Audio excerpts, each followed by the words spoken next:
And so we come to the second part, becoming a servant. Let's read that verse again, Luke chapter 22, verse 26.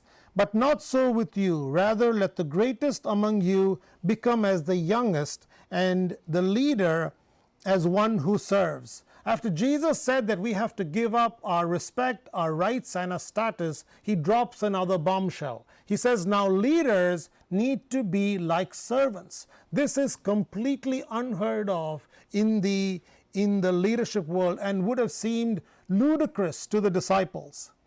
The modern era of servant leadership began with a paper written in 1970 by Robert Greenleaf, The Servant as Leader, who said that a servant leader is a servant first and not a leader first.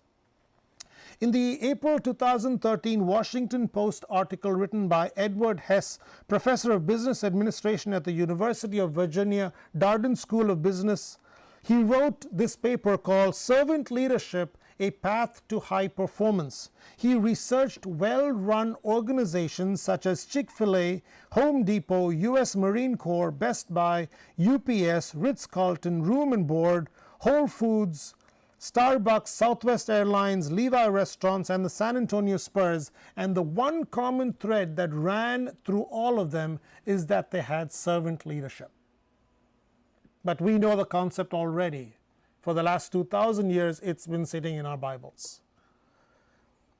Mark chapter 10 verse 45 says, For even the Son of Man did not come to be served, but to serve and to give his life as a ransom for many. That is how the founder of the Christian faith is, and that is how he wants us, even those in Christian leadership, to be. So in 1 Peter chapter 5 verse 2 it reads, Be shepherds of God's flock that is under your care, watching over them, not because you must, but because you are willing, as God wants you to be, not pursuing dishonest gain, but eager to serve. We have heard that we need to serve, that we need to serve God, we need to serve people, we need to be a servant, and so on. Let me ask you a question. What does it mean to be a servant? What does it mean to serve? Does it simply mean that we need to do menial tasks like washing feet? So I looked as a starting point for a definition of service and serving. The definition for service is a job that a servant does. A definition for servant is a person who serves. So you see how it went in circles? So I made my own definition. This is my own loose definition of service. Service is sacrificial submission to fulfill a need or a purpose. There is an element of sacrifice in it.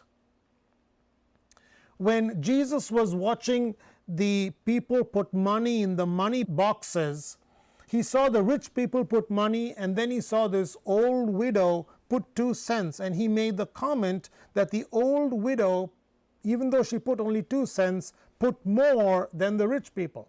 And the reason for that is the sacrifice to her was more than for the rich people that had plenty more. So for example, when Bill Gates contributes millions of dollars for social activity, it's great because it's helping a lot of people, but that is not sacrificial because he has billions more. Service and giving always has an element of sacrifice.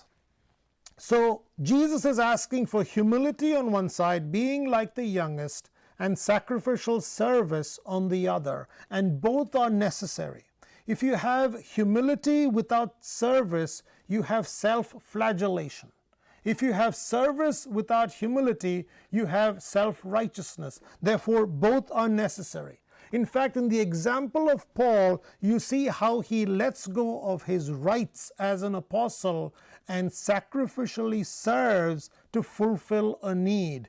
In 1 Corinthians chapter 9, verse 19 through 23, let me read a few verses. Paul says this, Though I am free and belong to no one, I have made myself a slave to everyone, to win as many as possible. I have become all things to all people, so that by all possible means I might save some.